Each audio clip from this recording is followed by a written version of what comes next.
انداز دیکھیے، ارشاد فرمایا والعصر، رب فرماتا ہے مجھے زمانے کی قسم ہو۔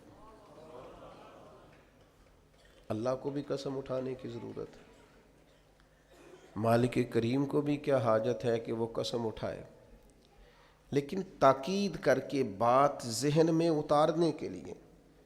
انسان کا مزاج ہوتا ہے نا، جس بات پہ قسم اٹھائی جائے اس کو انسان سمجھتا ہے زیادہ پکی ہے، تو طبع انسانی کے مطابق بات کی، فرمایا والعصر، زمانے کی قسم ہو۔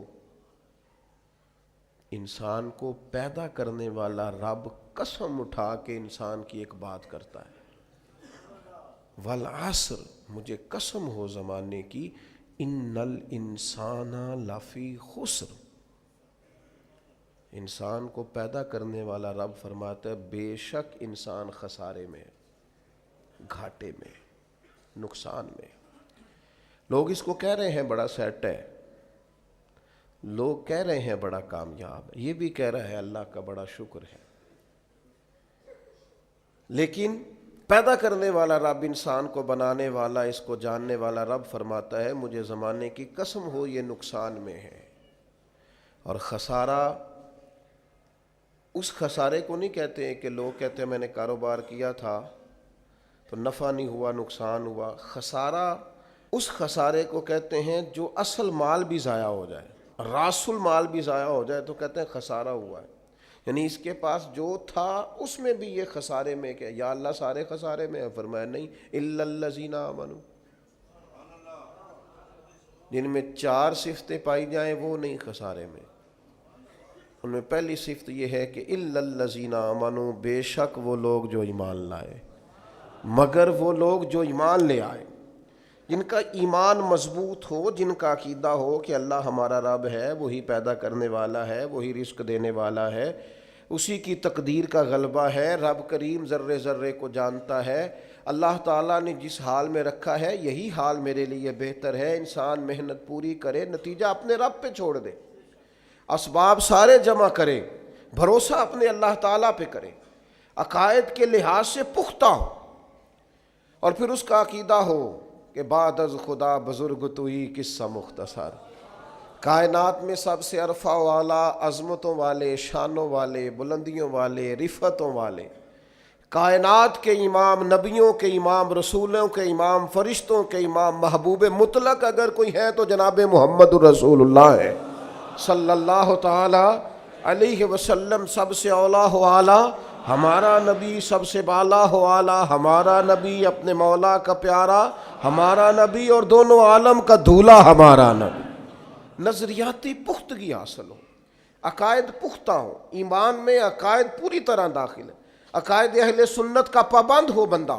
پھر ایک اور بنیادی عقیدہ ہے، اسی ضمن میں سارے عقائد آ جاتے ہیں، فرشتوں پر بھی ایمان ہو، اللہ کے تمام انبیاء پر ایمان ہو، اچھی بری تقدیر پر ایمان ہو، لیکن ایک بنیادی عقیدہ جس کو عقیدہ آخرت کہا جاتا ہے، اس پر انسان کا ایمان ہونا بڑا ہی ضروری ہے۔ اگر آخرت پر ایمان کمزور ہو جائے تو دنیا میں جتنے بھی عمل ہم کرتے ہیں یہ سارے کمزور ہو جائیں۔ یہ جو لوگ ڈپریشن میں، ٹینشن میں، انزائٹی میں چلے جاتے ہیں اور ایک بات بار بار کرتے ہیں کہ میرے ہی ساتھ ایسا کیوں ہوتا ہے، آخر بڑی ہی کوشش کے بعد میں ہی ناکام کیوں رہ گیا، تو انہیں بتایا جائے گا کہ کامیابی پتہ کیا ہے؟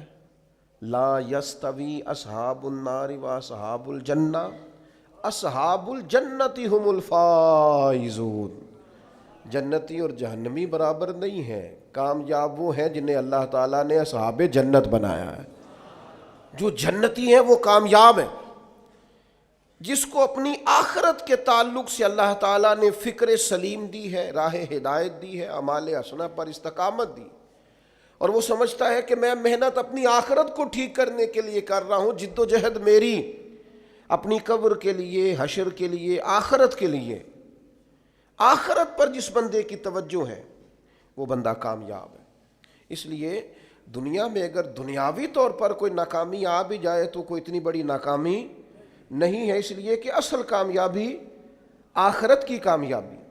تو عقائد مضبوط ہوں، اور پھر عقائد اہل سنت کی پابندی اس کے پاس موجود ہو، نہ رفض کی طرف اس کا رجحان ہو، نہ خارجیت کی طرف اس کا رجحان ہو، اس کے نظریات ستھرے ہوں، اجلے ہوں، خوبصورت ہوں، وہ رسول پاک کی ذات گرامی کی پوری غلامی کرنے والا وہ شخص، تو اس کے نظریات اعلیٰ ہوں۔ تو فرمایا کہ انسان خسارے میں ہے الا الذین آمنوا، مگر وہ لوگ جو ایمان لائے، وعملوا الصالحات، اور جنہوں نے نیک اعمال کیا۔ اور یہاں بات ختم نہیں ہوئی، دو صفتیں اور بھی پیدا کریں۔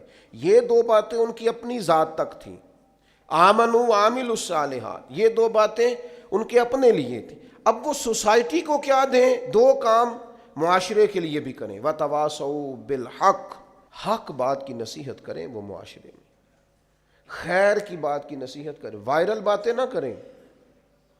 کہ آج کل یہ موضوع چل رہا ہے تو ذرا میں اس پر بولوں گا تو کچھ ویوز میرے بھی بڑھ جائیں گے، وائرل باتیں نہیں کریں وہ، وتواصوا بالحق، وہ حق بات کی نصیحت کریں، کلمہ حق کہیں اور حکمت کے ساتھ کہیں، ادعو الی سبیل ربک بالحکمہ، دانائی کے ساتھ کہیں، لوگوں کو سمجھانے کی نیت سے کہیں، کلمہ حق ان کی زبان پر آئے۔ اور میرے نبی پاک علیہ السلام نے فرمایا سب سے افضل جہاد ظالم بادشاہ کے سامنے کلمہ حق کہنا ہے۔ آپ حق کے ساتھ کھڑے ہوں، پھر آپ لوگوں کو امر بالمعروف کریں، پھر نہی عن المنکر کہیں، اور وہ بھی بندہ دیکھ کے نہیں۔ اگر امیر آدمی غلطی کر رہا ہے تو پھر آپ خاموش ہیں، اور کسی غریب کو کرتے دیکھ لیا ہے تو آپ نے دینی حکمت کو بھی پیش نظر نہیں رکھا اور اسے رسوائی کر دیا ہے، آپ نے اسے سخت ترین تکلیف سے گزار دیا ہے۔ حق بات کی نصیحت کریں، اور جو لوگ حق بات کہتے ہیں نا ان پر تکلیف بھی آتی ہے، تکلیف آتی ہی ہمیشہ حق کہنے والوں پر۔ تو چونکہ میدان لگایا ہے، اب حق میں نکلے ہو، اب تم نے سفر شروع کیا ہے تو بھائی پیروں پہ چھالے تو پڑیں گے، سفر کرو گے تو تھکاوٹ تو ہوگی، کوئی رستہ طے کرو گے تو گرد تو پڑے گی، اگر کسی سمت تیز دوڑو گے تو مخالف سمت سے ہوا تو تیز آئے گی۔ اب وہاں گھبرانا نہیں، کمزور نہیں پڑنا، تھکی باتیں نہیں کرنی۔ اب ایسا نہ ہو کہ تم نے معذرت خواہانہ رویہ اختیار کیا، وتواصوا بالحق وتواصوا بالصبر، وہ حق بات کی وصیت کرتے ہیں اور ایک دوسرے کو صبر کی تلقین کرتے ہیں۔ چار صفات پیدا کریں تو خسارے سے بچ سکتے ہیں۔